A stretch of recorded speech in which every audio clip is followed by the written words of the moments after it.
কখনো কখনো সবচেয়ে বড় শত্রু আমাদের নিজের মধ্যেই লুকিয়ে থাকে, আর যখন সত্যটা সামনে আসে তখন বন্ধুত্ব কি সব প্রশ্নের জবাব দিতে পারে? গত পর্বে আমরা দেখেছিলাম কিভাবে লুকা আর আলবার্তো পানির নিচ থেকে উঠে আসে ভূমিতে আর পৌঁছে যায় পেট্রোরোসো শহরে। আজকের পর্বে দেখা যাবে কিভাবে তাদের বন্ধুত্ব এক নতুন মাত্রা পায় আর এক ঝুঁকিপূর্ণ প্রতিযোগিতায় জড়িয়ে পড়ে তারা। জুলিয়া তাদের বলে পাত্ররসো কাপ জেতার একটাই উপায়, 3টি ধাপের প্রতিযোগিতা: স্প্যাগেটি খাওয়া, সাইকেল রেস, সাঁতার কাটা, যেটা খুবই বিপজ্জনক সি মনস্টারদের জন্য। তাদের দল বানানো হয়, জুলিয়া, লুকা আর আলবার্তো।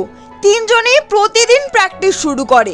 কেউ সাইকেল চালায়, কেউ পাস্তা খায়, আর কেউ সাঁতারের বদলে ছদ্মবেশে নিরাপত্তা নিশ্চিত করে। লুকা আস্তে আস্তে মানুষের দুনিয়ার প্রতি আকৃষ্ট হয়ে পড়ে। সে জুলিয়ার সাথে পড়াশোনা করে, তারা মিলে জ্যোতির্বিজ্ঞান দেখে, তারা বড় স্বপ্নের কথা বলে। আলবার্তো বুঝতে পারে লুকা একটু একটু করে জুলিয়ার বন্ধুত্ব পরিণত হচ্ছে, আর তাদের সেই পুরনো ভাস্পা স্বপ্ন ফিকে হয়ে যাচ্ছে। এক অদৃশ্য প্রতিদ্বন্দ্বিতা তৈরি হয়, জুলিয়া বনাম আলবার্তো। বন্ধুরা, জীবনে কখনো এমন হয়েছে কি আপনি কাউকে হারিয়ে ফেলেছেন কারণ সে নতুন কাউকে পেয়ে গেছে? আপনি যদি লুকা, আলবার্তো কিংবা জুলিয়ার জায়গায় থাকতেন কি করতেন? এই গল্প ভালো লাগলে ভিডিওটি একটা লাইক দিন আর আমাদের চ্যানেলে সাবস্ক্রাইব করে রাখুন। আলবার্তো হঠাৎ একদিন রেগে ফেটে পড়ে কারণ লুকা এখন আর তার কথা শোনে না, সব জুলিয়ার কথা শুনছে। সে লুকাকে তার পুরনো জায়গায় নিয়ে যায়, দেখাতে চায় তাদের ভাস্পা তৈরি হচ্ছে না। লুকা ভাবে যদি আমি পড়ালেখা করে স্কুলে যাই তবে আমি আলাদা কিছু করতে পারি।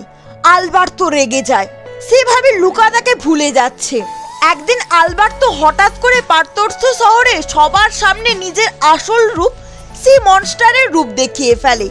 লোকজন চিৎকার করে ওঠে, সি মনস্টার, মেরে ফেলো ওকে।